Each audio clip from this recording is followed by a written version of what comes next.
Welcome back to episode 2 of Beyond the Game Australia. On this episode, we are doing part 2 of the Steve Darby interview, and in this part 2, he talks of all things football from Maradona to AC Milan and some general stories.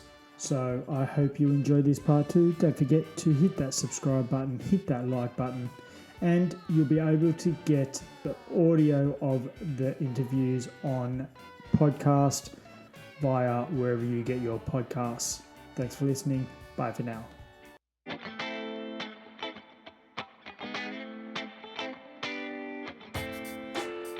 Let's go back to 1994. How did you end up spending time with the Argentinian World Cup squad and someone like Diego Maradona? Well, obviously Argentina were drawn against us for the World Cup qualifier. Now, we've just heard on TV about Southampton getting in trouble for spying. I was sent as an administrator to be a liaison officer for Argentina because they didn't know me.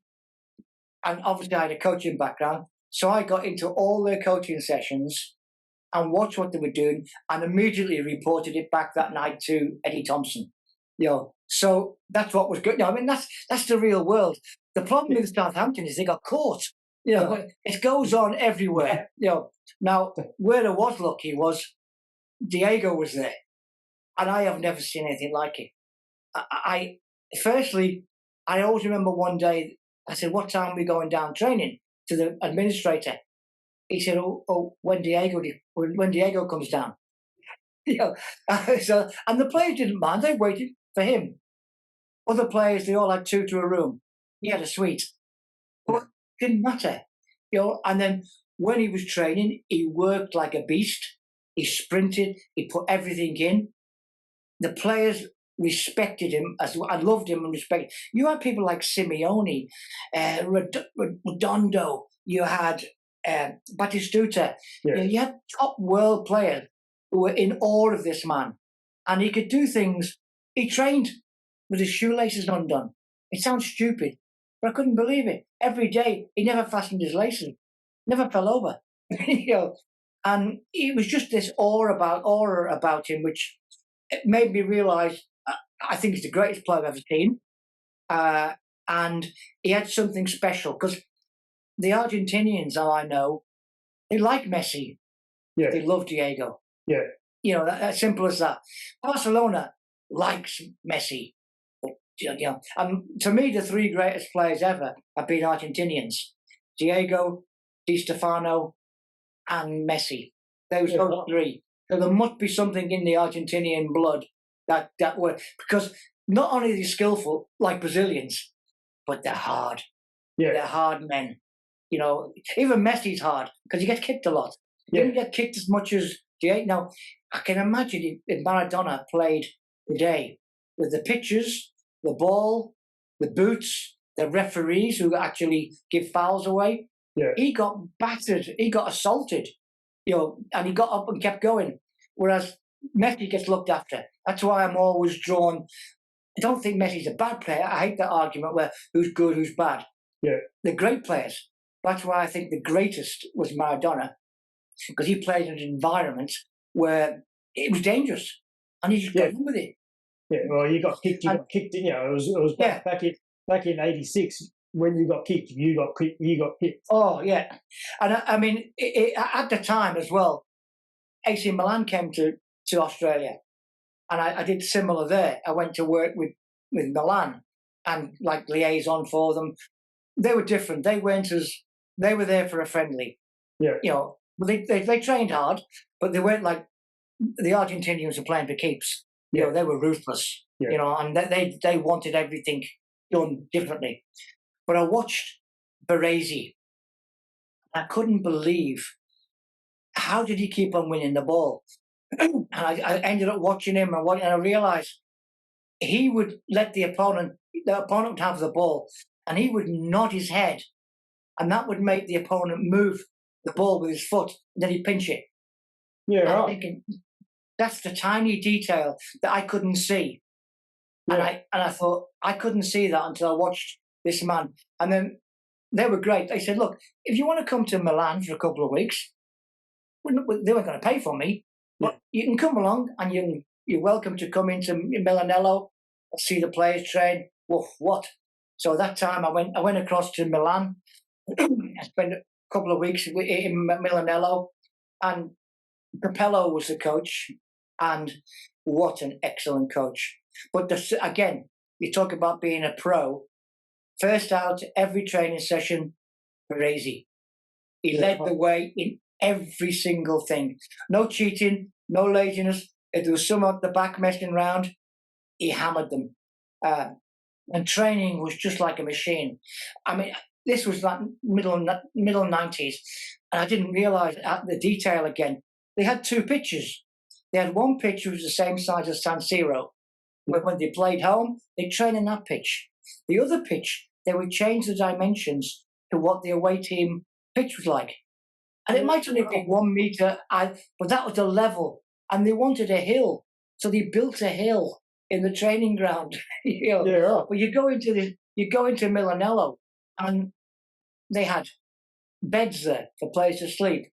The players were allowed to have wine at lunchtime because they'd have a glass. They did that in England. They'd have a bottle each. But just a superb example of professional football. I was so impressed with them as a club, and everything about them had class.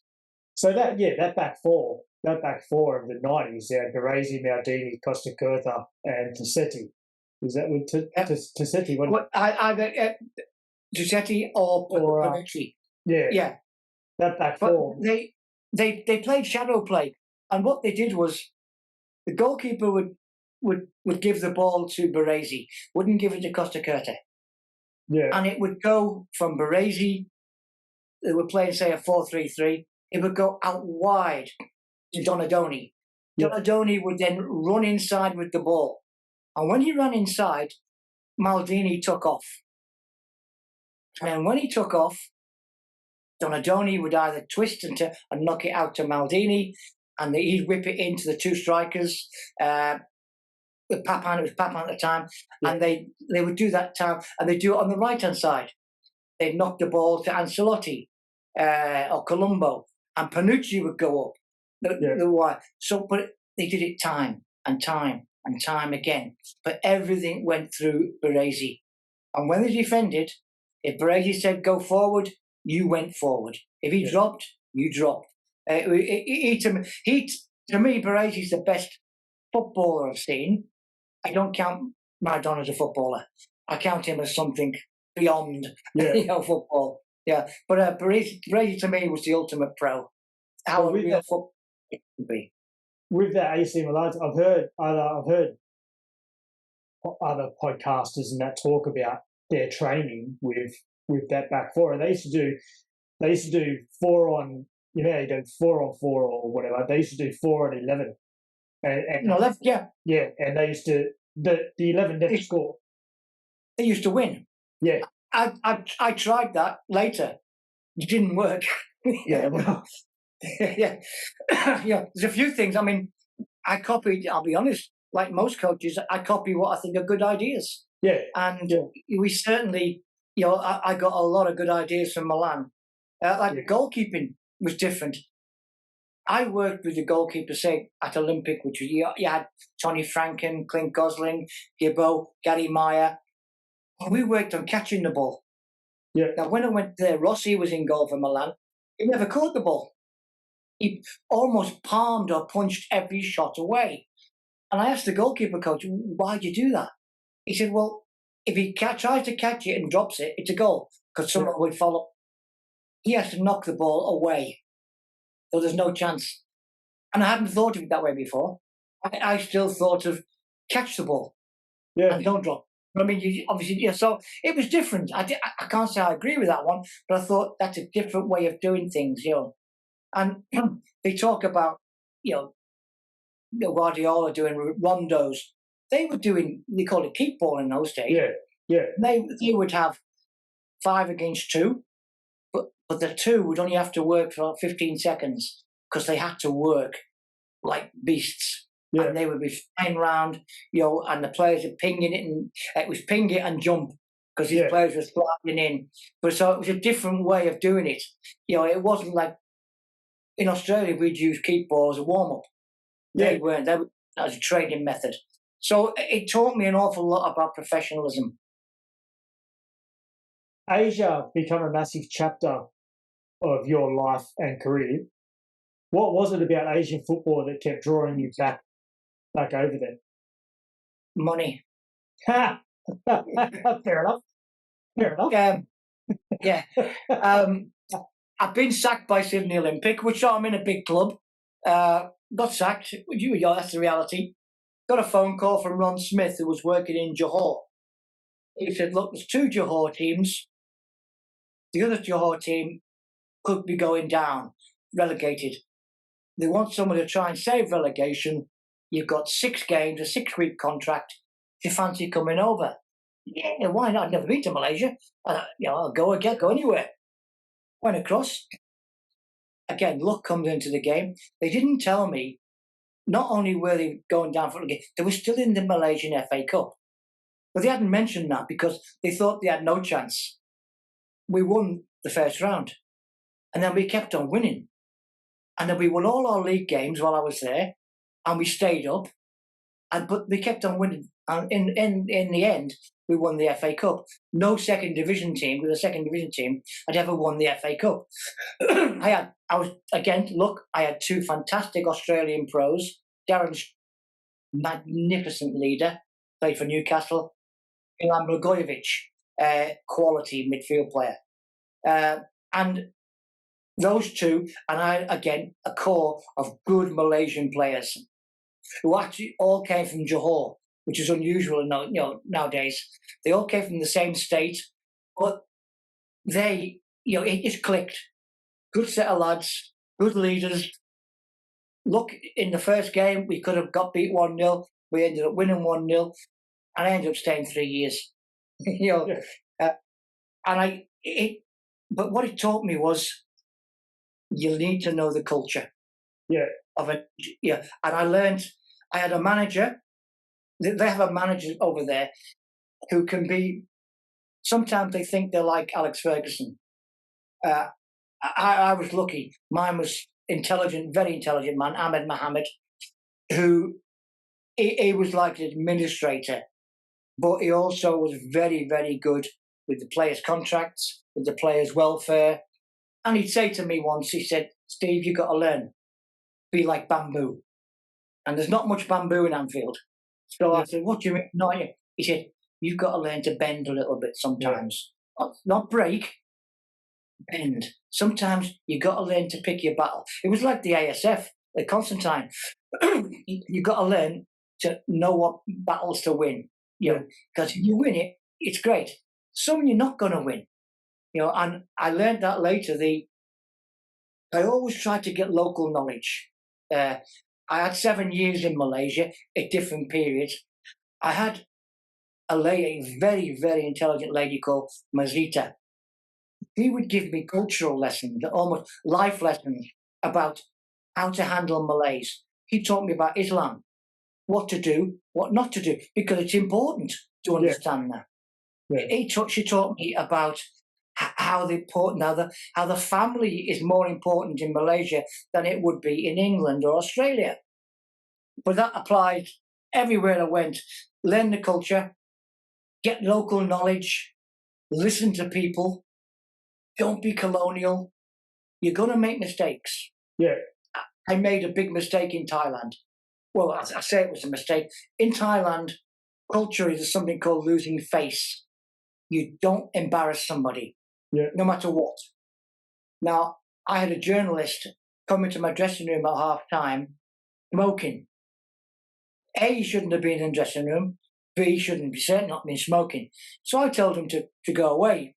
Wasn't the phrase I used, but I told him to go away. And from that day onwards, he tried to get me sacked because I'd made his face in front of the national team. And an example, I was working with Peter Reid, and we were walking down the tunnel one day, and I sprinted up and grabbed him. I said, "Don't do it." He said, "What do you mean?" I said, "You're going to hammer that player, aren't you?" He said, "Yeah, he deserves it." I said, "Yeah, I know he deserves it, but don't do it in front of his teammates. Take him to the showers, talk to him one-to-one, and he'll do it. Yeah. But if you do it to the players, suddenly a lot of players will get hamstring injuries. He certainly will get hamstring." The culture of losing face in front of your friends, you don't do it, and they will be there for life. You will not. They have a phrase in Malaysia. I often tried to get a Malaysian assistant because language. Also, they knew what was going on, and I had one who quite often they were the spies for the president. I had one who come to me and said, "Coach, I've got a spy on you, don't you?" I said, "Yeah, don't worry about it." So don't worry, I'll say good things. It's great and all that. I said, "Why do you have to do it?" He said, "Well, we have a saying in Malaysia, don't break your own rice bowl." So in other words, I'll be gone in 2 years, no matter what. Yeah. I'll get a better job. He was going to be there for life. And the president would dictate the quality of his life and his family's life for the next 20 years. So he had to do the right thing by the president. So I thought, that makes sense. It really does make sense. I understood it far more. Again, learning about culture. Yeah. No, that's yeah. That's something like Brilliant. it's Different values. You didn't do that. I discovered match fixing in Malaysia. Match fixing is not black and white. I thought it was. You either cheat or you weren't cheat. But the shades are grey. It's what you do. As one bloke said to me, "What would you do if your kid needed an operation and you couldn't afford it? Would you sell a game for 10,000 and the 10,000 would pay for your kid's operation?" And you suddenly thought, well, you probably would, wouldn't you? You think of it that way. What would you do?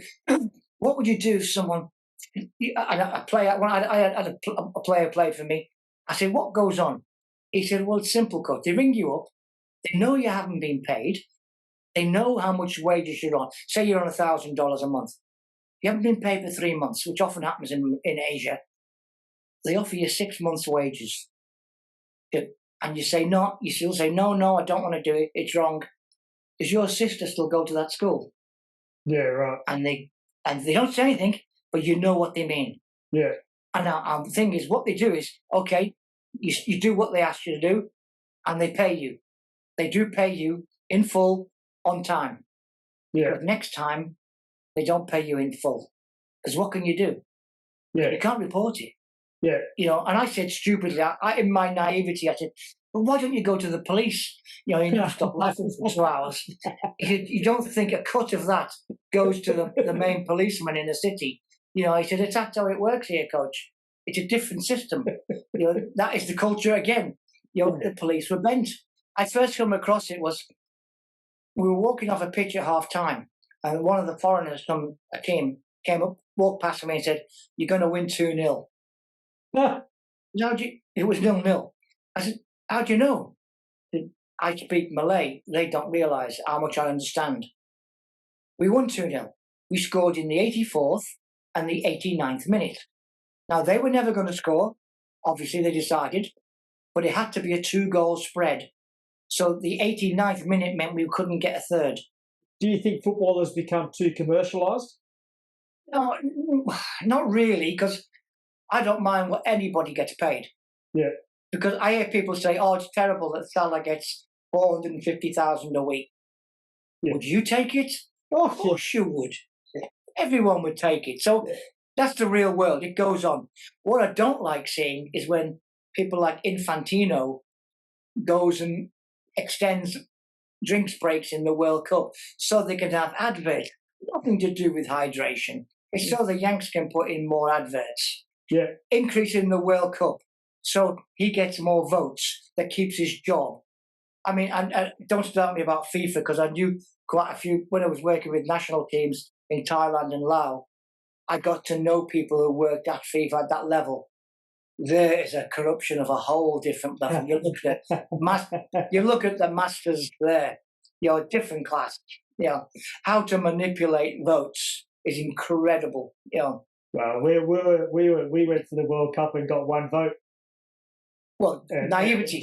Went to Qatar. Was it Qatar? Yeah, no, Saudi Arabia. Was it next? It's the next one. The Saudi Arabia. Yeah, that's it. Yeah, I wonder why. Yeah, exactly right. Yeah. Do you think modern coaches are overcomplicating the game technically? Are they all trying to be a Guardiola? Well, I think Guardiola is an excellent coach. Yeah. I once heard him speak at Liverpool University, and he was speaking more about Catalan freedom. He was speaking in English, and he was talking about Catalan independence. He's a very intelligent man. But at the end, he said, "Any questions?" And of course, the first question was, "Forget Catalan. What made you a great coach, Pep?" And he just looked up and said, "Messi." Yeah, well, he said, "If you have Messi, you're a great coach." So, what I think has happened now is, I think not so much the coaching, but the analysis has become too much. They're over-analysing. I hate the word philosophy and project. There's only one thing that matters in professional football, is winning. Yep. Youth football is development, no doubt. Don't care about winning there. But once you become playing for your living, playing for your mortgage, it's about winning. Nothing else matters. And I see some of the coaching courses now where you have to be proficient in a laptop. Now, that didn't happen. When I was coaching on coaching courses, you're on the grass. 95% were on the grass. We'd have a 5% theory. And I remember setting a theory question once. I said and it was the AIS coaching course for play. You have people like Cosmina, Mark Trent, a lot of top players, So I said the question, what would happen if your goalkeeper was sleeping with your striker's wife? Yeah. And they all went, and they all met, discussed, came back with their answer. It all depends, coach. I said, on what? Who's the best player? I said, if it's your goalkeeper, who cares? If it's your striker scores goals, get rid of the keeper. Wrong. So, it's the reality of, again, politics, of people. You're coaching people. These are the things that happen. Do you drop? I always remember I met Bobby Robson, and he was telling me a story about Romario when he was at in Holland with him. He said Romario kept missing training, kept coming late. And he said I'm going to drop him. He said, I'm going to drop Romario. And the club captain, a fellow called Eric Gerrits, who was a Belgian captain as well, came up and said, Coach, let Romario play. We will deal with him. But he's always late. He said, Coach, he scores goals. Yeah. He gets me my bonus. And he said, while he's scoring goals, let him play. If he stops scoring, we'll drop him as well. But Romario kept scoring goals. Yeah. And that's, and you can have all the tactics in the world, all the shapes, but if your striker misses from a metre, or your goalkeeper let one through his legs, your tactics go out the window. Yeah. Your philosophy goes out the window. Your project's up in smoke. It's about getting the ball in the net, keeping it out the other end.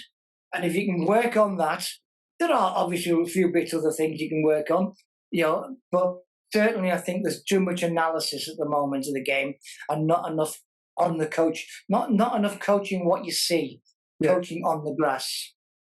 You grew up in a time without social media. I grew up in a time without social media. I tell, when I do coaching, like lectures now, I tell young coaches they've got to learn two things. One, learn to manage upwards, like learning the politics of it, because no matter where you are, someone's paying your wages. Yeah. There's going to be somebody above you. Yeah. Learn to handle it. Yeah. Do it so you don't lose the players, but don't be stupid. Don't upset him so you lose your job, because the players will then lose out anyway because you'll be sacked. Yeah. So learn to manage upwards. And recently I've been saying, learn to manage social media. I don't think you can beat it. I was once sacked on Facebook. I was at a club. I got beat, went back to the hotel, put my laptop on to have a look at the scores of the games. Facebook came up. Darby has been sacked. I have sacked him. The president had gone on his Facebook that had been copied to mine to tell me I've been sacked. And the bloke who was supposed to tell me, he was on the other side of the hotel lobby with his head down, wouldn't look at me. He didn't want to tell me. But it had got through on Facebook. And at one club, the Facebook was powerful because Facebook were votes and the president was a politician. Yeah. So every Facebook he felt was a vote. Yeah. So, and I used to say to him, look, some of these fellas are idiots. That we had one player was very good with IT, and we had a player, a Facebook guy, abusing, because Facebook's very powerful over in Asia. He was abusing us. The fella traced it, went round to his house. He was 14 years old. He was not only abusing me and the players, he was abusing Marino as well. And I mean, and to me, the best example of how stupid some people are who behind a keyboard. I had one bloke say to me on Facebook, "You're the worst coach since Del Bosque at Madrid." When Del Bosque was at Spain coach as well. He'd won everything with Madrid. He was Spanish coach. He won everything. So I thought, why was I as bad as Del Bosque? I'd love to be as bad as Del Bosque. Because Del Bosque hadn't picked Messi for Spain. Now, this idiot was abusing me because a Spanish coach had not picked an Argentinian to play for Spain. It's dangerous. It really is dangerous. So you can't control social media, but you have to try and, I think if you can, manage it. Yeah. Not easy. No. Easy for me to say, not easy to do. What concerns you about the modern game? It's not as exciting. It sounds awful, but I sometimes think I don't really want to watch 90 minutes of this game. I just want to watch highlights. Yep. Now I'm worried if I'm becoming a highlights person rather than the 90 minutes. No, I feel the same. I feel the same. Yep. So that worries me to an extent about the modern game. That it's pass across. The pictures are perfect. Great athletes, a lot of things good about the game. The game has got better, it's got faster, but it's become almost a little bit sterile. I feel there's not as much tackling, not as much aggression, which is to me it was the working. I won't say working man. I'll say working person's game. It was a tough game. It's interesting that I think the game is going to, I'll say, sterile as opposed to the passion. It still can be passionate. You look at Bayern PSG. Well, I'll watch that 90 minutes, no problem. But Arsenal, 0-0, 1-0. Yeah, it's a battle sometimes. It really is a battle. What excites you about the future? Well, I think it sounds silly, but I think the women's game is getting the equality it deserves. Mm-hmm. I had in 1990 when I was at the ASF. I used to argue. I used to say, her dollar is as good as his dollar. Yeah. It's just a dollar. Doesn't matter where it comes from. And I used to say, if we can do coaching courses for mums, the mums will dictate where little Billy's going to play. Yeah. He won't be playing Aussie rules. He'll be playing football, our football all the time. But it's got a chance of increasing it. So the increase in females in the game will do us only good. I can't see it doing any but. And believe me, some of them can play. Yeah. They really are good players. It's never going to be the same as men's football. That's life. That's the reality. But in terms of technical ability, someone like Marta, oh, what a player. Catley, Cooney Cross, these players I spoke about before. Fowler has got superb vision. She can see a pass. Yeah. So these are things that the female game, I think, is going to get better and better, and quite rarely. And that will also help the men's game because it'll make the game bigger. And the bigger it is, the more money will come into the game. There'll be more media coverage. Therefore, there'll be more sponsors. So, after a lifetime spent in football, across many countries and generations. What has the game taught you about life and people? Well, I've made some of the best mates in my life through football. I've made lifelong friends.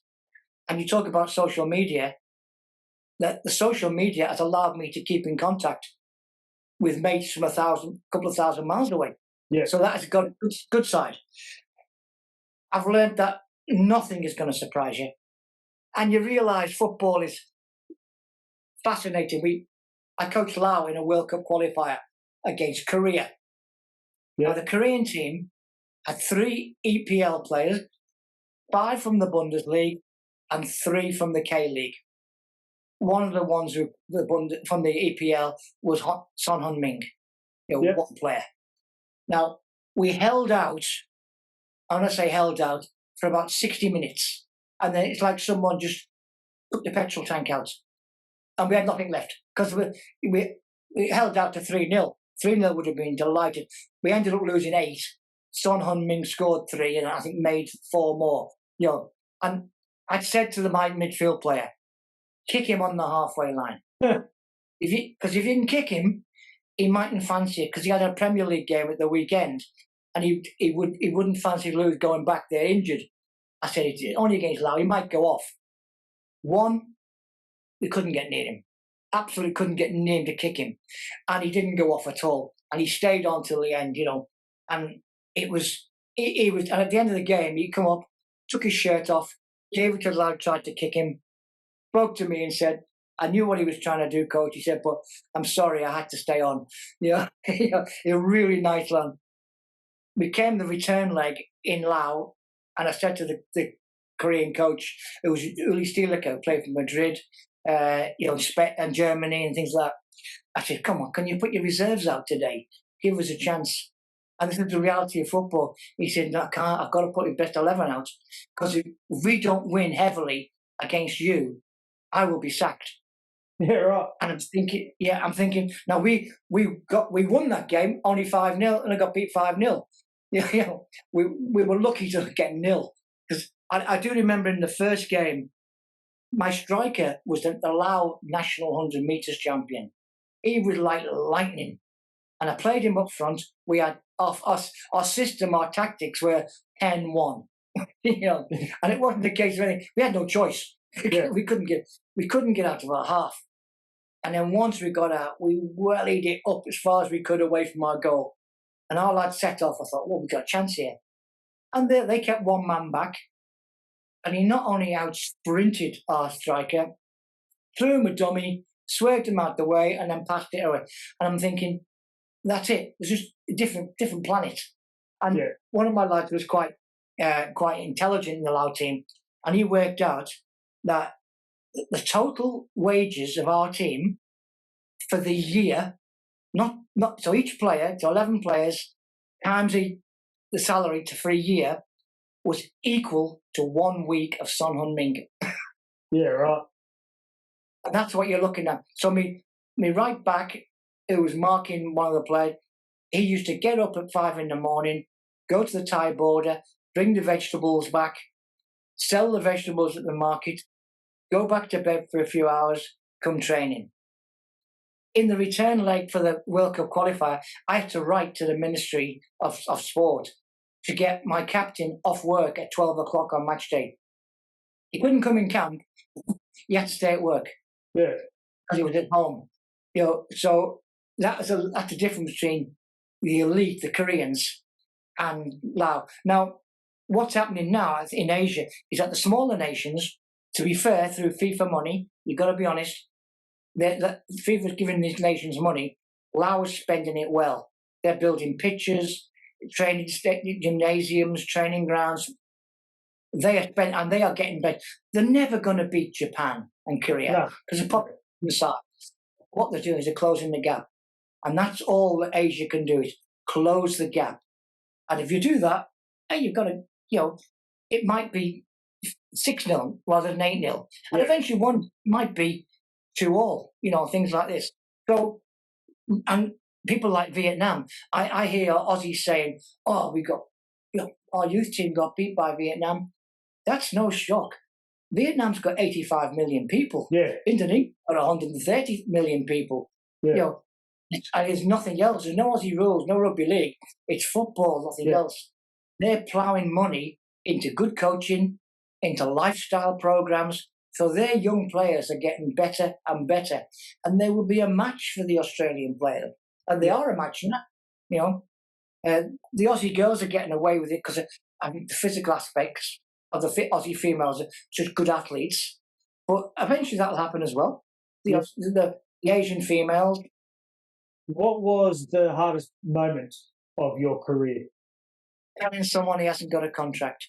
Yeah. Because it could be a man with wife and kids. It could be a young kid, as it was for me at 16. When I was working at Sheffield Wednesday, I had to tell kids, sorry, we can't give you a scholarship. Heartbreaking. And no matter what you say, you can say things like, oh, prove me wrong, son, or it happened to me. Doesn't matter. You're still breaking their heart. Yeah. Because what is that bloke going to do? He's going to go home and tell the wife, I haven't got a job anymore. Or how do I feed the kids? You know, and that's what goes on. That's the hardest part of the job.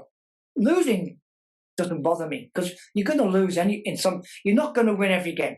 Yeah. You know that. You've got to learn to manage how you lose. You've got to learn to say the right thing. You've got to learn to control your emotions. And again, taught by a wise coach, he said to me, go home. The minute you close the door, the game's gone. Yeah. Go and play with your kid. What achievement are you most proud of? It might sound idealistic, but having great mates really does help. You feel good people. You've met great people, male and female, through football. That to me is an achievement. In terms of football-wise, Singapore, the home United, we won everything. Everything was like a perfect storm. I had great players, great leaders, good administrators. Everything clicked for 3 years. It broke down when a new president came in, and he destroyed the whole system, which was sad. We could have gone on for more years. It shows you how important it is to have quality administration, quality leadership. But for 3 years, I had that leadership, I had that administration, and of course, you had great players. What legacy would you like to leave behind in football? I'd like to think I was a player's coach, because there are coaches who I think are media coaches, who just crawl to the media. There are coaches who are president's coaches, who will just do what the president says. But I would like to think I was a player's coach, that they mattered first, because my view is that if you're not a player's coach, you're going to get sacked anyway. Yeah. Because they will take you further and further if they support you, I'll say like you, respect you, whatever. If you can get that, you've got a better chance of winning. And the game is about winning. Absolutely about winning. If you could relive one football moment in your life over again, what would it be? Beating Shankly, but having a phone. Having a phone so I could record it and film it. Because I regret to this dying day that I can't. It's in my head, it's in there, but I'd love to see it again. You know, that to me would be the thing that I would love to do again. And one final question. This is going to be a staple question for the show going forward. What does beyond the game mean to you? Mates. Sheer mates, because I think of all my best friends, and they're all from football. Some from when I was at university, PE teachers as well, but they were sportsmen. So the same applies for union and league, I'm sure. So, but my ongoing relationships and friendships have been through football.